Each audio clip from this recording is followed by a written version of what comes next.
Hi friends, இன்றைக்கி நம்ம மைசூர் போண்டா செய்யலாம். அதுக்கு 2 கப்பு மாவு வச்சுருக்கேன். அதுக்கு 1 கப் கட்டி தயிர் வச்சுருக்கோம், புளிச்ச கயிட்டு.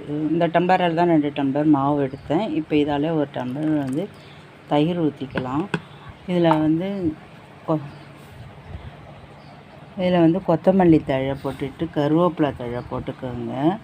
பச்சை மிளகா, இஞ்சி போட்டுக்கணும். இப்போ இதில் பேக்கிங் சோடா வச்சுருக்கிறேன், பெருங்காயத்தூள் வச்சுருக்கேன், ஜீரகம் வச்சுருக்கேன், உப்பு வச்சுருக்கிறேன். இது எல்லாமே இதில் இப்போ கலந்துட்டு இதை வச்சே பிசையணும் நல்லா மாவை. இது பத்தாட்டினா கொஞ்சோண்டு தண்ணி தெளிச்சிக்கோங்க.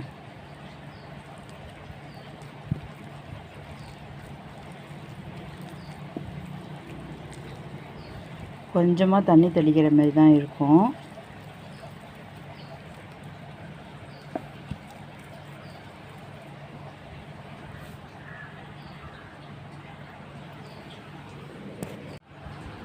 மாவு நல்லா இந்தமாதிரி நல்லா இழுத்து நல்லா பிசைஞ்சிங்க. நல்லா பிசைஞ்சு மூடி வச்சுடுங்க.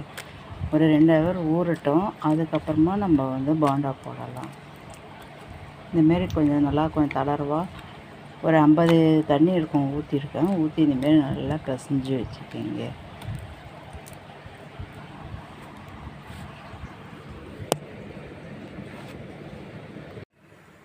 மாவு பிசைஞ்சு 2 மணி நேரம் ஆகிடுச்சி. நல்லா இழுத்து பிசைஞ்சு வச்சுக்கோங்க. இப்போ எண்ணெய் வச்சுருக்கேன். இதில் சின்ன சின்னதாக கிள்ளி போடலாம்.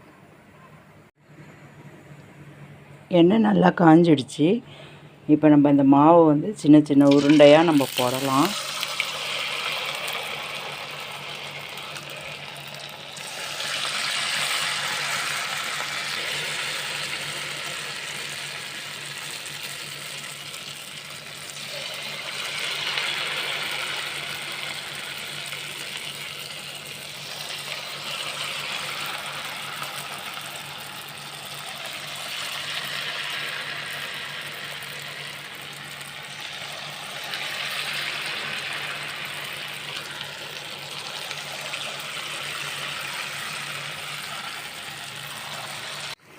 நம்ம சின்ன சின்னதாக கிள்ளி போட்ட போண்டா எவ்வளோ பெருசாக உப்பி நல்லா அழகாக வருதுன்னு பாருங்கள் ஃப்ரெண்ட்ஸ்.